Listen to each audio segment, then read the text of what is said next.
Martin Kasten, a survivor of another camp, and Tom Blatt, one of the persons who escaped from the Soberbar death camp. Paul, will you please come up here, and will the members of the panel please come up and take seats.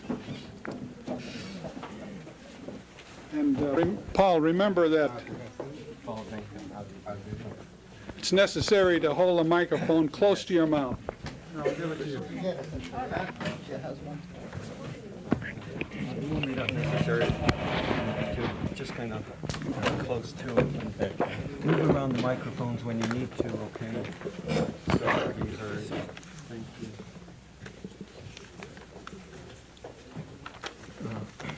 Well, our topic for this afternoon is resistance in the camps.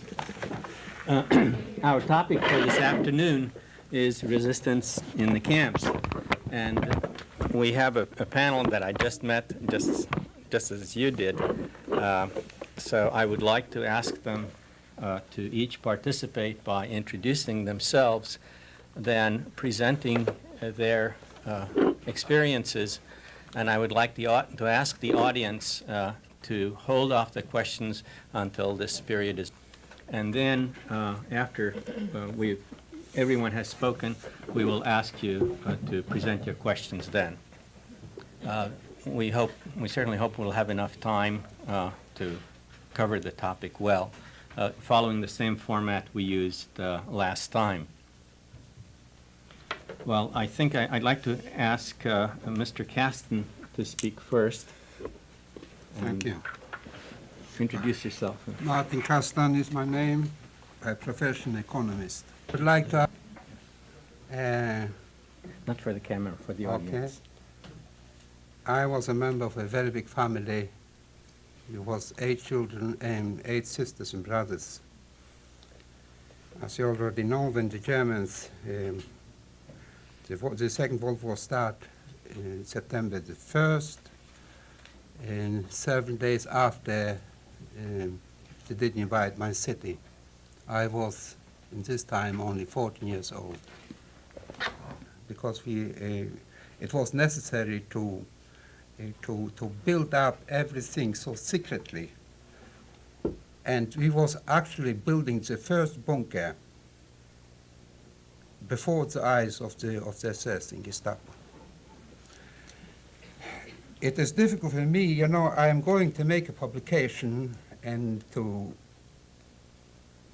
make print exactly how things was going to happen at the beginning. Only 7 boys from 17 to 19 years old, and 1 girl, 18 years old, was involved in this project. Not more. It has been decided in January that 5 of us should go down in this bunker to start what you call it in English, the subway. My brother and one of my sisters have to remain in the concentration camp. Because of this switch from a labor camp to concentration camp, then it was possible to just disappear. My friends, that 5 people are missing, but the SS didn't know it. Also, 3 boys in the beginning, we was 4. This was the 2 brothers, Bonk, I, and my sister. We was, and another friend of ours, Goldfarb. I would like to add that all of us did belong, before World War, to different kind of Zionist organizations, from Shomer HaTzair to the left, and General Zionist to the right.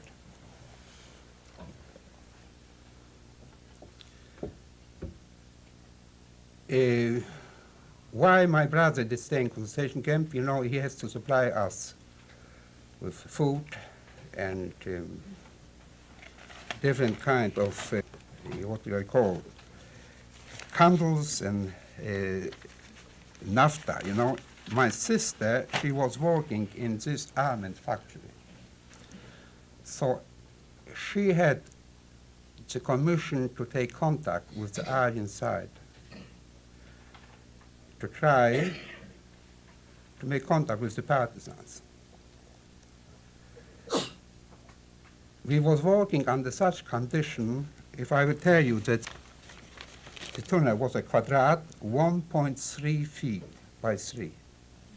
But we was very thin this time, and you know, all the ears has to be taken down, out, and we place it under the barrack. You know, the barrack we had between, the barrack was put on columns, and from the air surface to the floor, we still had 9 to 18 feet, so we could remove. And one day, we could make only, to start with in the beginning, only 3 feet a day in 12 hours. And the project was to build this subway from 200 to 230 feet. Mr. Kastner, I hate to interrupt you. but Yes, more? We have to- faster. Okay. Okay. You have to go. a little faster. This has been actually completed, the subway, roughly 230 feet, and connected with 3 different kind of bunkers. We was about 100 feet from the concession camp, without danger. I mean, the danger was still there. The idea was discovered from the concession camp. But I myself, I decided I could not live. You know, I don't know. I told them I'm not going to go, but they did escape. And they didn't survive. So all this kind of talking that we didn't resist and we didn't escape. I did present this project to a lot of Christian as well as Jewish people in my country. From the beginning, when I did arrive to this country, 46, they didn't believe me. When I becomes what you call in the United States Mr. Somebody, I'm a doctor in economy, then they start to believe me. Nothing has been done. I tried to tell the stories in 30 years. Even the Yad Vashem in Jerusalem are still thinking that I am dreaming. But there are people in this country, they know me, and they will testify that this actually happened. I'm not sitting here and fooling around. This has actually happened. I mean, in the eyes, before the SS and before the Gestapo, such a thing. If I will tell you, I will give you an idea how big the whole concentration camp was. 2,700 feet wide, 5,000 feet length. So you can imagine how much space we had. Slovakia for 2 years, and after 2 years they sent me in the transport to Auschwitz from 1942 to 1945. I was in Auschwitz. When we evacuated Auschwitz, they sent me to Mauthausen in Alp, Ebeze, where I was liberated with the United States Army in January 6 or 7. Hitler was already dead. Berlin fell down, and we were still in camp. Asked me, how can you survive Auschwitz? Million people died. Then only one question was, you need to be healthy. I was working before. I have friends. This is very important. With you then health, you can survive. We were 3 together. We changed friends while I was many times in different places. When even if somebody was sick or hungry, and I put some clothing, this way I survived Auschwitz.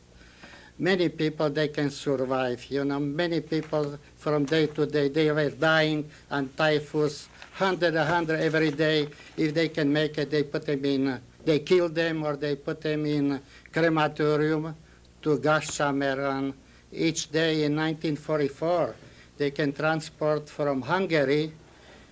They killed 25,000 people a day. They get crematorium. There were over 600 people working there every day and night. You know, in 1944, they blow crematorium. You know, they can. Some people they escape. Most people they were killed. No, only in short time about me. My wife she. I'm Would like to speak next? Yes, Yeah. sure. I'm Linda Blader, a native of Czechoslovakia, born in the eastern. We moved from our house to the back of the town with 4 other families. Everything was taken away from us. The house, we couldn't go out, it was a curfew, and also I couldn't attend any more school. We were restricted, we could buy our foods only after 6 o'clock in the evening.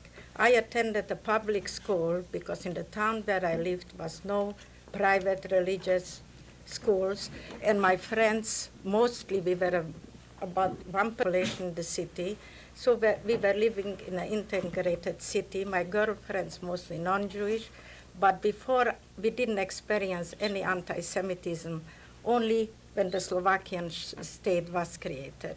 My girlfriends pointed at me, at us, and I didn't know what wrong was going on. I didn't understand, because at this time, you know, since I was very young, my parents were not affiliated with any political organization, so it was little talked at home about political parties or the Nazi parties. Even when it was, I didn't pay any attention. Due to my age, I was not worried about the coming horror and the war.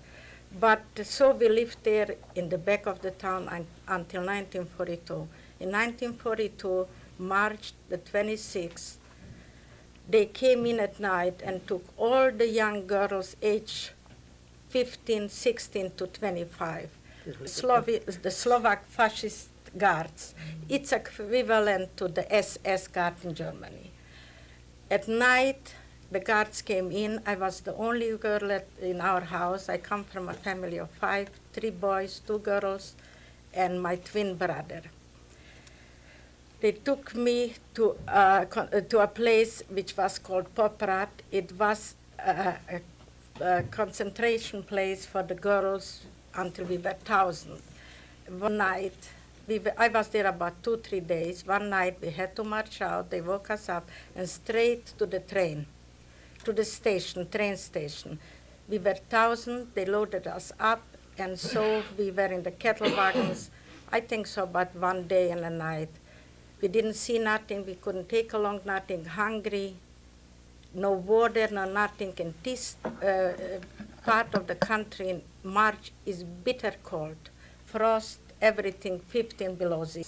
When the Germans spotted the man, they started beating him and kicking him and killed him right there on the spot. That was my first experience with that. But then we had to march toward some gate. When we get close, we saw Arbeit macht frei. Work makes you free or let you free. So we went in, and it was like the camp was empty, that we didn't see and nothing else. And we were standing there the whole day outside. We still had our civilian clothes. Late in the afternoon, they took apart 50 from the 1,000, and we had to go between the barracks. Was a cell, and through a panel of German SS who had to examine us and see, and then we had to go through and go to a cleansing bath, take off our clothes, and if we had some jewelry on us, if we couldn't take it off by ourselves, it was torn out from our ears or little chains or whatever we had. Afterwards, we had to jump in a little pool, which was a disinfection bath, and the other side they threw on us Russian uniforms. They were still hard and bloody because those uniforms were from the killed POWs from Russia who were already there in prison about a year. And back to the local until the 1,000 girls were cleansed up and shaved and got the Russian uniforms. And so it went on, and we were not working, but after 2 days, another transport from Slovakia, and they were coming and coming day by day. End of April, I was assigned to work with a commando which went to the fields. We had to fertilize fields with, I'm going to finish pretty soon. We had to fertilize the fields with manure, but we didn't have any tools. We had only those wooden boots, I don't know how you, clogs? Clogs. The Russian uniforms shaved our hair, and it was so cold. The SS guards with on horses, and they just, we had to work in run. Who couldn't work was beaten to death away or shot. On the way back, we had to carry the dead and those who couldn't make it anymore, but we didn't have enough strength to do it, so we carried them by the hand. The last row, until we got to the camp, they didn't have not even the uniforms on their backs, but not even their skin. And in end of those were only 10 barracks. Was so full, it was already there from Slovakia, 47,000 women. So we heard a rumor that we are going to move to another camp. So end of August again, we had to line up, roll call, and we marched about 5 kilometers to another camp, which was called Birkenau. Before we came in this camp, they were also the Russian prisoners and the men. And this time, usually Sundays, we had to line up and make the streets between the barracks, because the land was still, we couldn't walk. So we had to carry stones from outside of the camp. We had to turn around our blouses from the Russian uniform and carry the heavy stones. That was our Sunday rest. And again, in between, people were dying. For instance, we didn't have any water and any toilets. Latrine barracks about 150 feet. And when somebody had to go, you had to run. But already we were sick, typhoid, malaria, diarrhea, which was the biggest killer beside the beating and torturing us. No water, no food. The lice were chewing us, the rest of us, when some flesh was left. The end of the year, in October, I think so, we had out in front of the camp, and it was the first biggest election that ever occurred in Birkenau. This time we were already there in this little camp, about 200 or 300,000 women. After we came back in the evening to our camp, so the SS guards and the high SS officer were making a selection from us. 1 to life had to go jump over the, they around the barbed wire was a little, like water. Mm-hmm. We had to jump through, and who couldn't make it went 1 to the left, 1 to the right. They had to strip nude, and the big trucks came, and they loaded those girls who survived already a whole year and straight to the gas chamber. So from the block where we were 1,000, we were left only 20. This time they killed the inmate, which went after we had to put them a little bundles, 10 by 10, coats and clothing, everything apart, clean it up, and it was shipped to Germany back like Winterhilfe for the families who had their sons on the front. The irony. So maybe you translate, what is Winterhilfe? It means winter help It means care packages essentially for Care the home front. packages for the home front. But each garment on my left forearm, my tattoo number is 1,173. The first 1,000 were the Germans. So I am the 173rd woman ever tattooed in Auschwitz. I was in Auschwitz from March until 18th of January 1945 when we evacuated Auschwitz. I just want to tell you because the panel discussion is now about the resistance, so I'm going a little bit story of my survival. I just wanted to tell you where I came from, what I went through. But anyway, I will talk here with you maybe a year. I wouldn't tell you everything what I went through. I read a little, it was published in Czechoslovakia, and the book is Even the Children Went to Their Death. And they found a letter from a little boy who was 14, very close to the crematoria. There were 40 barracks full of clothing, shoes, and everything what you can imagine, and 600 girls working 24 hours in 12-hour shifts to doing the job what I told you before. And the crematoria was close by. You can see it directly from our barracks. And in 1944, when the Hungarian transport started coming, so the line in front of the crematoria was so long and they were standing day and night. The crematoria couldn't absorb the daily killings in the gas chambers because, like my husband said, it was 25,000 per day from May 15th until beginning, end of August, until beginning of October, they killed 400,000 Jews only from Hungary. I'm not saying the rest. Burning ovens were 600. And they, every 2 months or so, they killed them, and the new arrivals, they assigned to the job. They don't want to have witnesses, you know. Yes, so since the ovens didn't burn anymore in October, so usually they took them, they told them they are going to another place, to another, they will ship them to another lager. So, but, you know, the commander knew already what it meant to kill them. So they uprised and they killed, first they threw in a burning oven, their Oberkapovich was a German. And then they killed some of the SS. Since they didn't have time to the uprising, to organize uprising, so they started to fight them. So since our barracks were so close, some of them broke through to the wiring because it was Greek Jews. So in front of us, in front of the barrack where we were standing, we saw them how they were kicking and beating them, and they killed in front of us those 2 young boys. I'm telling you this because I was in 1969 in Vienna a witness against a Nazi guard who was the killer of these boys.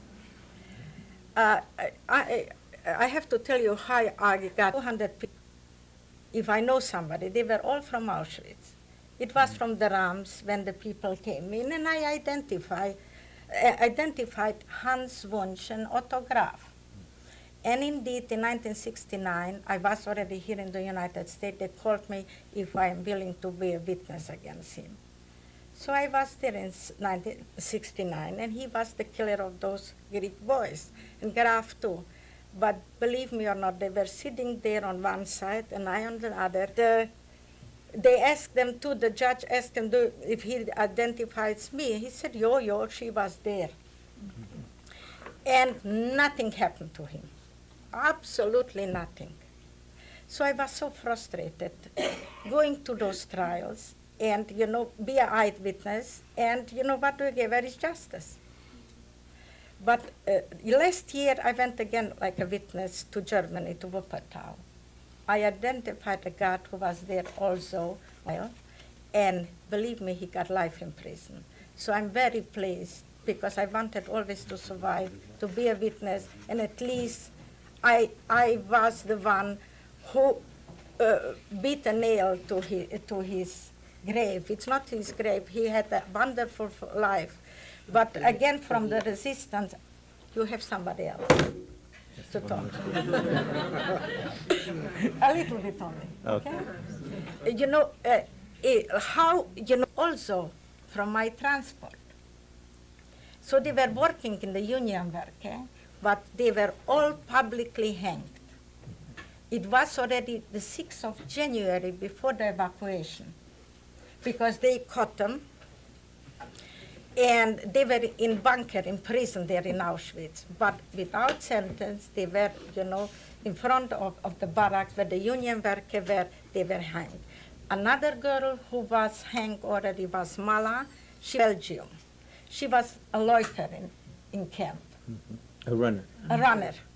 So she That's was a messenger. a messenger. She was from Belgium. She knew many languages. She was a translator in the transport camp. And the Hauptsturmbannführer and the SS Drexler and Mandel knew her very well. They liked her. We knew them. They didn't know us. So she was hung also in public because she escaped with a Polish political prisoner.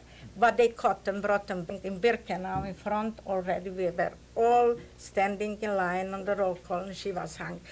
But I think so. One of the SS, she had a gillette, a razor, and she cut her veins before she was hanged. And she also said, I never forget, don't worry, freedom will be very soon with you. So I witnessed that. But my survival was from Auschwitz. I didn't find anyone, but I found my husband. He was also in camp, but we didn't know each other before.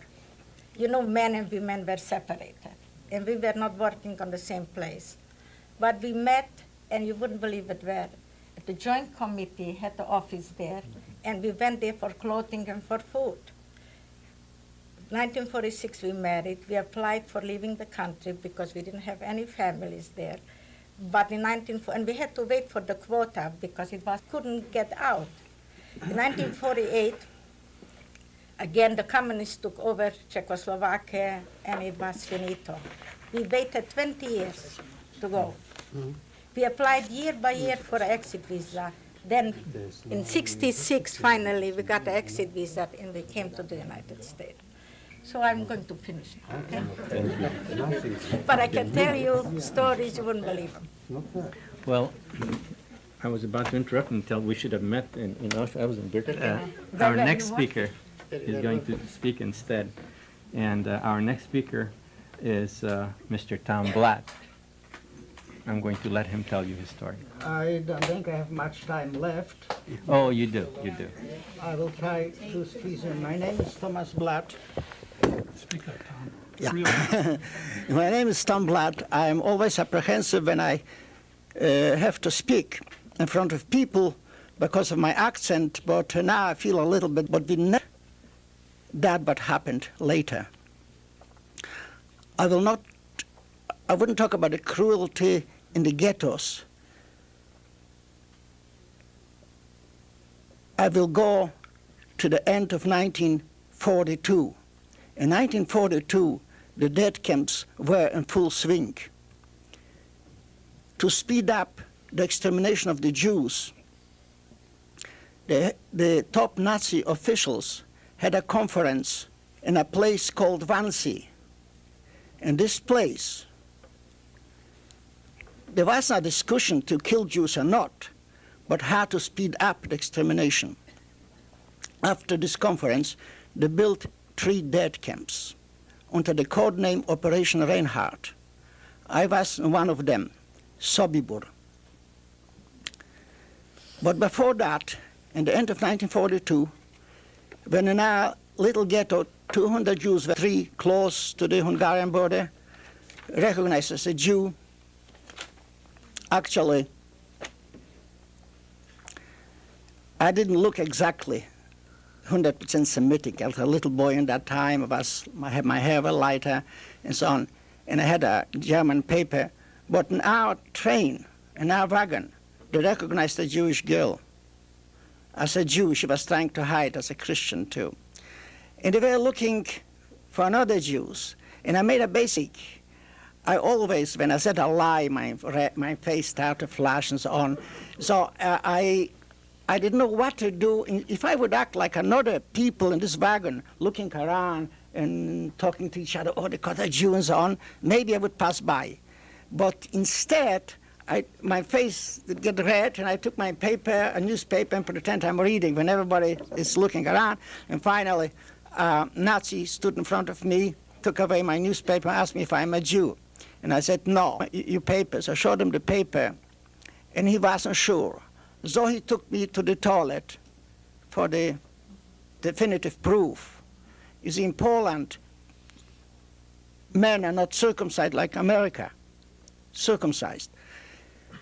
If somebody is circumcised, he must be a Jew. So this was the ultimate proof. So he took me to the toilet, told me to put down the pens, and still wasn't able to recognize. Because a few weeks in advance, I said it in a few seconds, but really it was a whole story behind my escape. And finally I'll come back to Izbica. In Izbica, fortunately, there were still Jews, in my whole family between them. The Germans simply tricked them. When I researched now the history of the Holocaust, I noticed that they didn't do it not only in Izbica, the Germans have done it in many towns. What they have done, when they made a ghetto, Judenrein, I mean clean of Jews, some Jews escaped. So after a few months, they made some propaganda that the policy, the Nazi policy is changed and Jews could come back. The same thing happened in Izbica. After I escaped, they took away the rest of the Jews from Izbica. My father and my mother managed to escape. And again, in January 1943, they declared Izbica again Judenstadt, city of the Jews, that the Jews did come back. When I arrived there, finally in the beginning of April, in Izbica, there were my whole family and a few hundred Jews. In 1943, in April 23rd, I heard a shot, and I was sleeping in the attic, and realized that this is the called action, the roundup of Jews. And I was right. When I peeked through the window, I've seen already the Nazis running around. When we were taking out my concentration, my mind was, how could I get to my pistol? I had a pistol with 4 bullets. I bought a pistol in the anticipation, thinking that the time will come we will need it. I didn't have money, so I told my father, Daddy, I want to sleep in the attic. So if something happened, I will be able to see everything from the attic and maybe have escape. And I need a cord, and I need a blanket. And so he did give me a blanket and everything else, which I sold. And with a friend of mine, Gdański is his name, we bought together this pistol. In nighttime, I hid the pistol. We had a horse over there, and there was some straw under the straw where the horse was eating. So now, also I must tell you about something which made me feel that really this is the last straw, that we will not survive. Once I walked with my dad on the street, and I had my pistol in my pocket, and I told to my dad, Daddy, listen, I know that the SS asked for a list of people from Izbica. Isn't that a sign that they are checking and this will be the end of it? And my dad said, no, I don't know. So I told him, Daddy, I have a pistol. So my dad said, yes, you have it? I said, yes, here in my pocket. And said, be careful. At that point, I didn't know that everything is lost, because otherwise he would say, "What? You have a pistol? Throw it away, hide it." And so on. So he would react normal times, but seeing his reaction, I've seen the situation we are in. Anyway, in that point, when we are taking out for the bunker, the pistol was where the horse was, and unfortunately, I wasn't able to go out because we were surrounded. I want to talk mostly about the revolt. I will skip another story, and I will go to the point when we were loaded in the trucks and the marketplace and taken to Sobibor.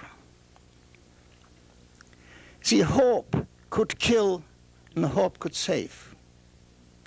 When we were in this truck, and when the truck was going in the direction of the east, we know that in this direction is a dead camp Sobibor. But between Izbica and Sobibor, there are still 2 concentration camps. So maybe it's still a concentration camp. So we didn't resist. We were the last Jews of Izbica. A lot of young people, strong people. So traveling, there were 3 trucks with Jews, and one and Nazis behind the front with jeeps, machine guns. Inside, there always was noise from talking to each other. And the young people said, if you go to concentration camps, it's okay. But if you go to Sobibor, we will throw ourselves on the Germans. Finally, we passed one concentration camp, Osowa. The trucks didn't stop. Still hope, maybe Stravniki. But we passed Stravniki, and the trucks didn't stop. So now, the young people, now we will throw ourselves. The grown-up, the people with families said, no. Why should we do it? We'll be killed anyway. I don't want to see my killed, torn by bullets. If we will die together. When I studied now the Holocaust, I noticed that even Horst, the commandant from Auschwitz, in his book, his memoirs, explained why it was so easy to kill the Jews. One of the reasons was they were very familiar. My father was standing close to me. He was perspiring, and I've seen the big drops of sweat, and I took my handkerchief, wiped his face, and he nodded like to thank me. And finally, the trucks, they told us to go down. We went down, and it's really very black from the Nazis. There was no use to fight. And we stood in the front of a gate, and I still remember, and with dark letters, SS Sonderkommando, nothing else. SS Sonderkommando means SS Special Command. It was so secret that even the group, the SS, the Nazis, which took us to Sobibor, were not allowed to get in. They were outside. The gates open, only we went in. Still remember, it was a beautiful day.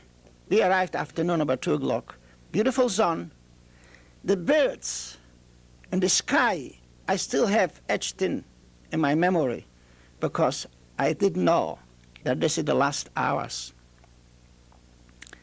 I was though surprised that Sobibor looked like that. That here's a dead camp, how could it be? When my aunt Miriam told me about a hell, she told me about people running around, burning, dark, blizzards and so on. And here I come in a beautiful village, really beautiful. There's villas, beautiful villas with names, Gottes Heimat, mean God's home, swallow nest, and so on. But I've seen not far away the fire, and I could smell the smell of burnt flesh, and I understood it true. And now there's a voice, men in one side and women and children on another side. I was at that point with my mother, so I understood, I wasn't that.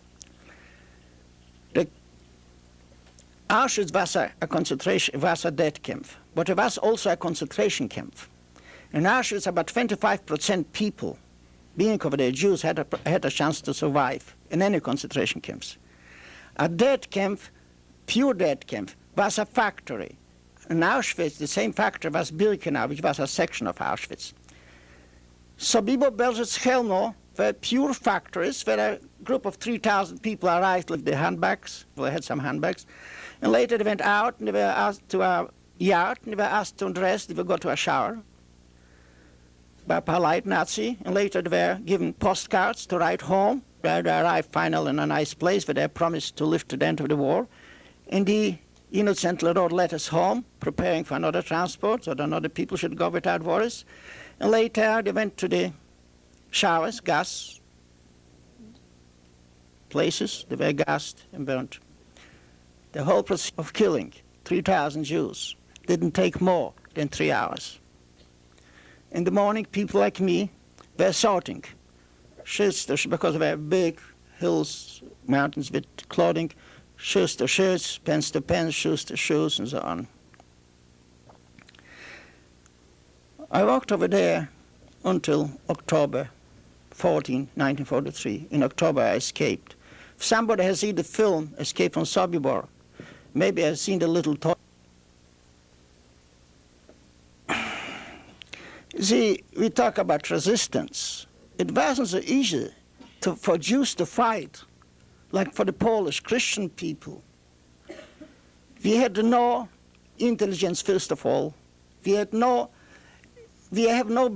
base. We were always, our whole spirit, our whole will was how to survive freely. But this is a difference. I want to tell you, we in Sobibor did know about Warsaw Revolt. It was April. My transport arrived in April. When we arrived, we told another people, listen, the Jews are fighting tanks. They're killing Germans, the invincible Germans. And this brought a new spirit, because Sobibor was completely isolated. It was a super secret camp. And we had organization. Cases of escaping, of Jews escape.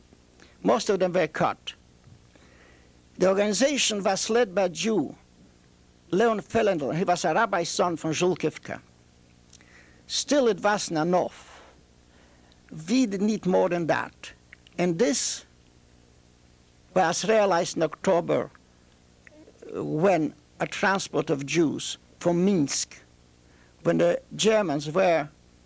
So the Nazis decided to pick up another group of people to help us. You see, in the death camps, there were no selections.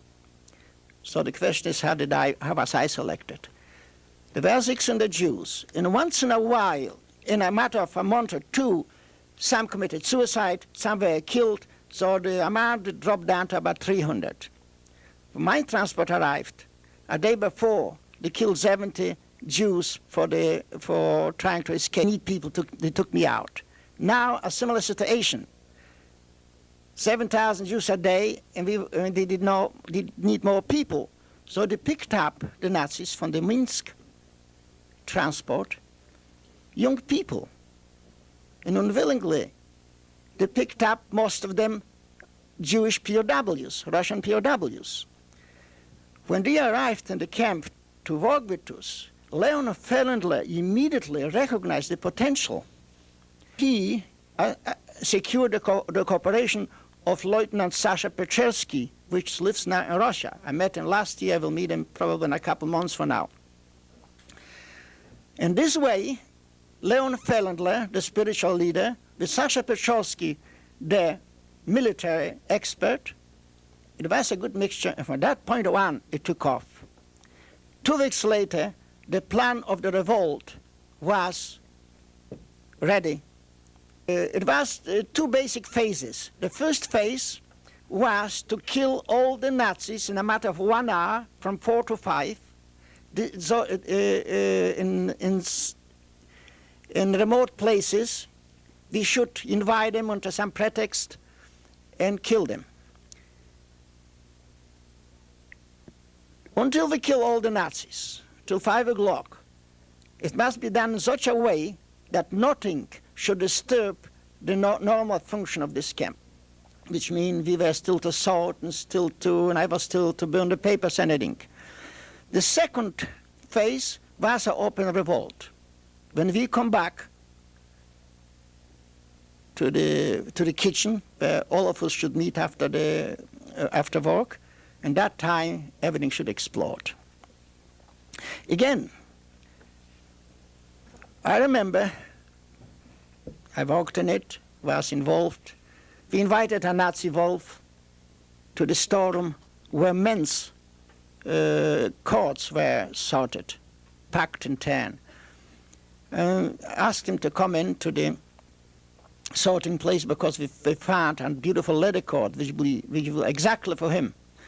And he picked up the Nazis, things like that, to send to Germany to the families.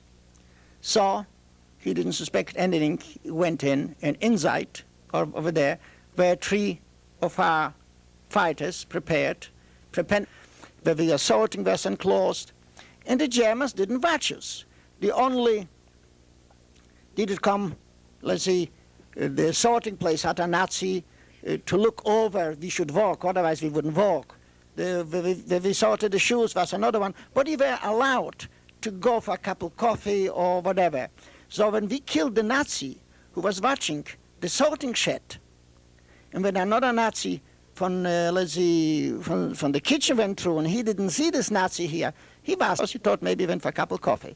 So we had, it was a nice chance, and actually it was the way we planned. We killed all of them practically, and nobody did know. Now, 5 o'clock, the time come closer, as every day, the capo blow the whistle, and all the groups assembled. There was a sorting group and a shoemaker group and so on and so on. As like every day to the kitchen. The kitchen was in a special enclosed yard. And now, when my group, about 20 people, arrived in the area, I was shocked. I didn't know my job, what I have to do. I was sworn to secrecy, but I didn't know. I thought that many people know. When I arrived to the yard, I was shocked to see that from the 550 prisoners, about 500 for sure stood in the line for coffee. I think the barrack to pick up some money which I had hidden, preparing for this day. And the plan was now to assemble all of us in a big column and go out from our enclosed, from this yard, go straight to the main gate where the machine gun is, and now with no German in sight, probably we would be able to go up to the gate, because the guards were mostly Ukrainians, and the Ukrainians would think he shot one of the workers, you have seen it in the film, who was helping to unload the vodka. And the shot alarmed us in the yard where the kitchen was. And there was no time, we understood something's happened, and over there the leaders decided immediately to start this escape immediately. So Sasha jumped in a table, and he told us, brothers, the time did come to escape, to revolt, to kill our handle, and in Hebrew, as written down, Kosher Shel Paisach, which this was pretty long, and this is the reason I took it. And was running with this knife until the fence, but when you have the fence, you can do much with a knife. First, I was running straight to the gate, the way it was planned, but over there a Nazi was shooting back, and I heard a whistle, and here was a friend killed, and here's a back tap. I had an intuition, a back tap. And later I did run in I remember, between barbed wires where they were going. Anyway, for some reason, I missed the 2 first fences and find myself in the alley. I had only one fence to freedom. But with a knife you can cut anything. So I was standing not knowing what to do. Next to me was Shlomo, the jeweler from the film, I would have seen the film, shooting with a rifle. Finally, another man, Sasha Petrosky, was close to me, the leader, also with a pistol. He didn't know what to do. Finally, somebody arrived with an axe and started to cut a hole and kill my mines.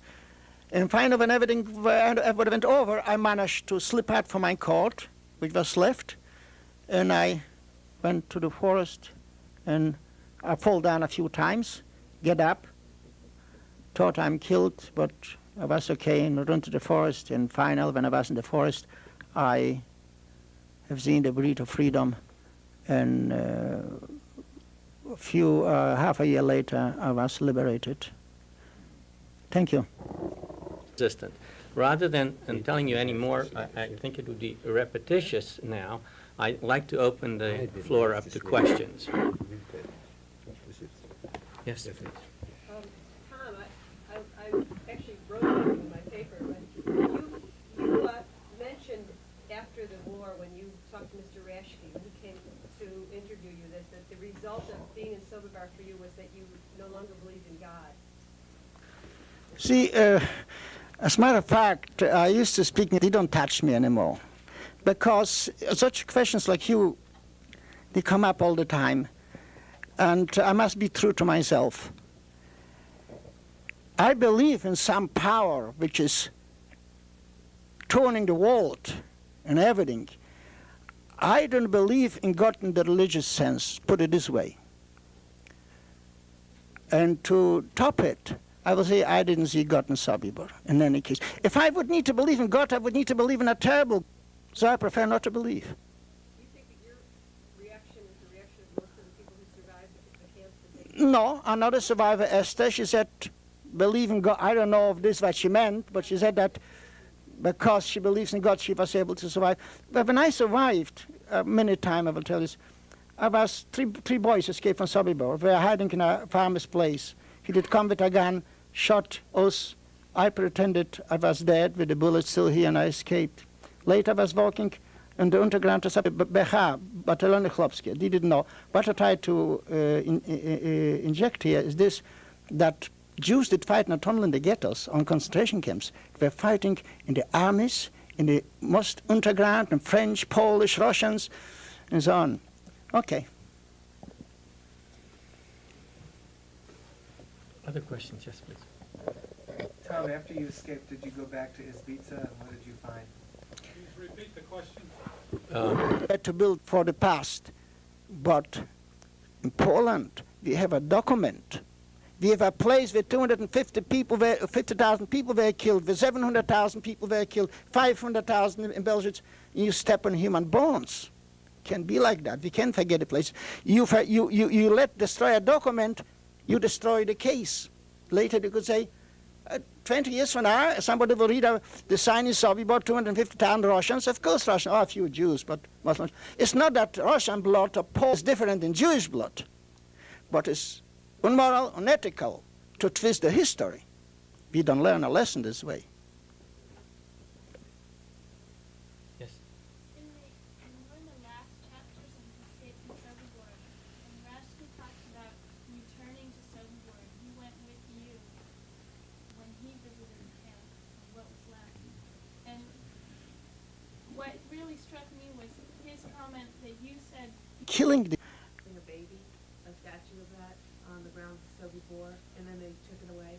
no. They didn't took it away. There's a woman holding a baby, and it's still over there.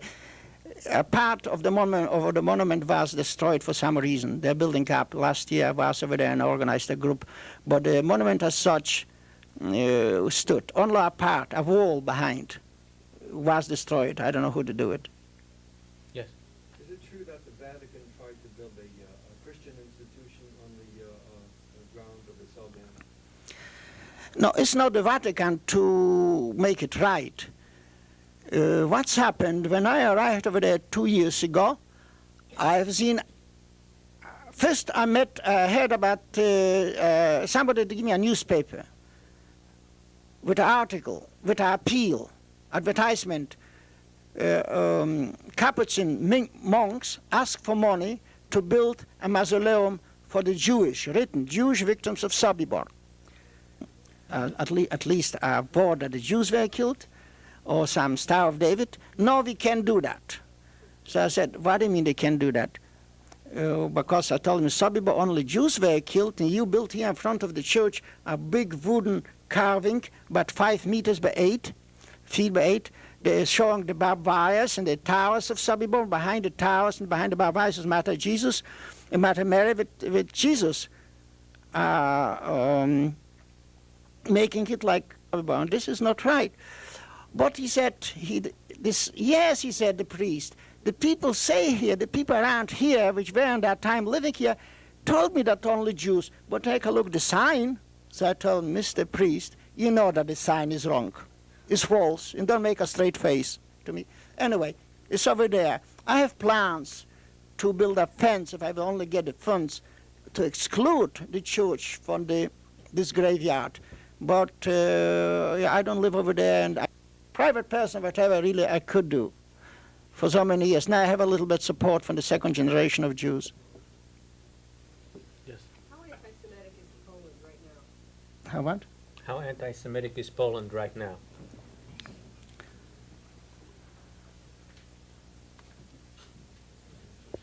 I go to Poland, and the best way to find out if Poland is anti-Semitic or not is if they don't know you. Because if they know you're a Jew, of course, they will be nice and so on. In most cases, they don't know who I am. I speak a perfect Polish. I wish I speak so good English as I speak Polish, till after 30 years. And the older people with the background from 1939 and so on, they are the majority is still anti-Semitic. But I met a lot of young people which are very much interested in the Jewish culture. As a matter of fact, when I was a month and a half ago, but I think, you see, the Jews in Poland, they have the 3 layers. Still, about 13,000 Jews in Poland right now, 5,000 registered. Most of them, a group is older and they live on the rent, pension, and another one are mixed marriages, and there are some simple, they work in the government. In the Polish opposition, in the Solidarity, Michnik, Modzelewski, and we have them in the government, like Orban and so on. So the Jews which are left now in Poland, they try to blend in and mix in, but still, to give a straightforward answer, there's still anti-Semitism big in Poland. But the young generation gives some hope. Yes. I'd like to ask you, have you returned to Auschwitz? Yes, we did. Before we came to we returned, for us was the return just to go like you go once a year on Memorial Day to give, to memorize our slaughtered parents and slaughtered friends.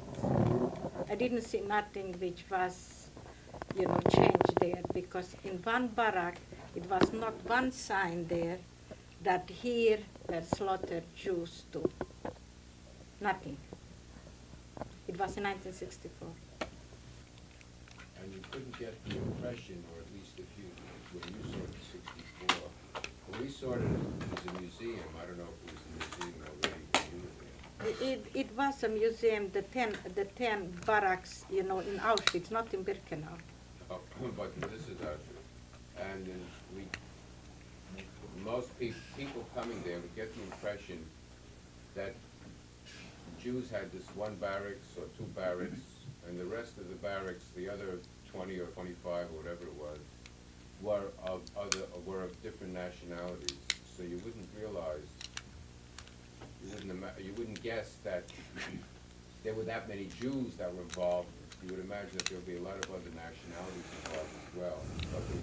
But from what I understand, there were mostly Jews that were killed in Auschwitz. Yes.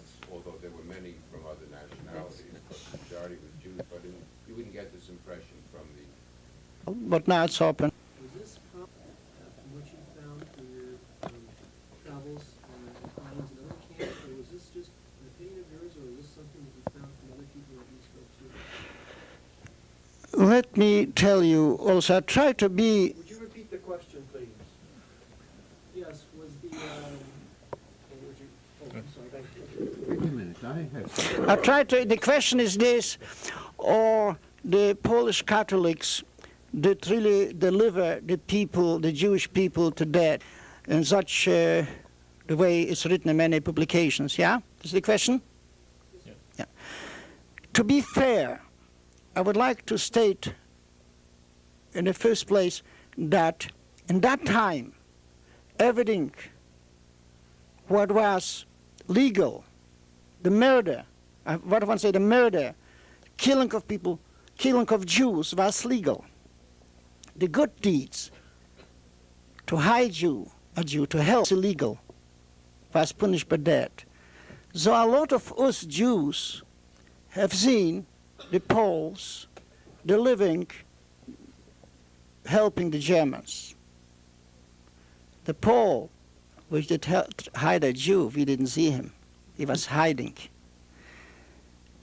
But I don't try saying this to excuse the Poles. Unfortunately, a very big part of them, rather, when it comes to Jews, collaborated. Talking about this, I will tell you that after we escaped 49 people from Sobibor, we escaped, 320, 39 were liberated by the Russians. Where did the rest go? I could see freely that civilization, the resistance associated with power, with a gun, but there are different kinds of resistance. There are religious resistance. I have seen something that shocked me till now, and I still, it's not a question, but I must tell it, you know. I forgot to tell it before. The first days when our transport arrived, you see the Dutch transport, the French, they did not going to die. But the Polish, we have done it. And the first time I remember I was raking, I noticed little pieces of paper. I didn't know what it is, but little tiny pieces laying on the sand. And I bent down, picked up one. What was it? It was money. It was dollars, zlotys, rubles. And at that time, even I remember the terrible time when I still hear the scream from the gas chambers, because we heard it for about a good 200 meters. Imagine the woman or the man going to the death, seeing they will die already, because probably she had the money in her hand, hoping, maybe not. But the moment she went closer to the gas chamber, she felt the smell of it and everything else. Taking time and tearing the money, not pieces, little tiny pieces, unable to glue it together. Isn't that heroism? It is heroism. And I've seen, I could go on and give you different examples, but now we have the question period, so I stop here. Mr. Kasten, Yes, about Polish anti-Semitism, German guilty. I was a member of this group. And let me tell you now, people, I was more, in this time, 1940, I was more afraid for these Christian Catholic Polacks than for German. Why afraid? We could be outside the city, in the countryside, for a week to collect all the and we was afraid when we will pass the border to the city, they will recognize us. Because Radom was the size, population, 100,000, 30,000 people.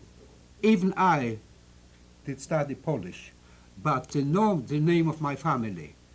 You know, there was no money, you know, to know who I am, you know. I did dress like a Polak, you know, of all the fancy, but we was more afraid. We know one thing, about 12 to 15 years old. I'd like to add to that. I'm going to use the chair's privilege. And I was not in Poland, but I was in Hungary. And I was in that shipment you described that came in '44. I came there. I arrived in Auschwitz just about the time the groups that cleaned up the Warsaw ghetto returned to Auschwitz. But I would like to add something about what was the line. Now, that took enormous courage. Now, at the same time, now this was the principal and some of the teachers. Generally, the older priests tended to be pro-Allies, and the younger priests tended to be pro-Axis. There was a sharp difference. There were those also who informed on Jews. There were priests who went to the Gestapo headquarters. Now, you don't visit Gestapo headquarters for either coffee, tea, or chit-chats and come out the same day. But that's both sides of the story. I did meet priests in Dachau, German priests, but unfortunately, I've never met priests who protested the fact that there were German priests in Dachau even. Not to mention that there were Jews in Dachau. That was the failure of the Second World War. That was the failure of the resistance. And part of the moral crisis that we talk about and that we face now are in the business of dealing with morality and setting standards, do not speak out at the time when it's time to speak out. This is the crux of the matter. You can be theoretically for all kinds of things, but practically, if you don't speak out, you don't speak out. Now, some people spoke eloquently, not by picketing in 1943 or 1944, because they would have been killed. But there were others who did not. There were others who informed. The moment that Mr. Blatt spoke about Sobibor, and he told me how many people were informed and were not informed, I know the source of their success, because all of us here think in unspoken terms about who's the informer. That was one of our worries. And unfortunately, an awful lot of people whom we knew went to their funerals, went to the celebration of the birth of their children, we were intertwined with entirely, suddenly cut us off. And there is something to moral persuasion that has to go beyond the annual celebration, beyond the occasional statement. So in recording history, we should be accurate on both sides. There were individual Catholics who, yes, they put their life on the line, and there were... May I say something? You know, a lot think we are discussing resistance, and nobody take into consideration. In my group, my resistance group, we did control an area of 5,000 feet by 2,700. How about the Polish resistance? They did control the whole country. Everything was for them. Everything. And this was the most important thing what I try to tell you, to explain to you. We was ready with the tunnel system and the bunker system in time, waiting for the Polish resistance to come with trucks or otherwise, because they have to take it somewhere. We cannot run, you know, in business dresses, because we was waiting and waiting and waiting for them. After the war, I was in Poland. I tried to investigate how this everything says. Why? What's happened? You know, everything will be published in a book. Why? What's happened? What I find out it is, the real reason is that the Armia Krajowa, this was the Polish resistance, Christian movement, don't want to have these boys in the army. This is the real truth. They can try to fool around the history, the American public, but they will not fool around, they cannot fool around the facts. You know, I'm still alive. He's telling you the story, I'm telling you the story, and hundreds of people are going to tell you something similar story. I don't understand, you know, when I, after the war, grow up and was to the brave American army, if you will put 2,000 soldiers together in an area of 5,000 feet to 2,700, which are arms, without a leadership, what do you think? We know from the history what's happened. They will behave like we did. And let me put it another way. I did study the whole history for 30 years. I tried to find out an explanation and how is this possible. Why? I think Why? I get the signal that Okay, we don't have the time. You know, it is this anti-Semitism, especially the Polish, they have the responsibility to the destruction as well as the German Nazis, in my opinion. We thank our panel here.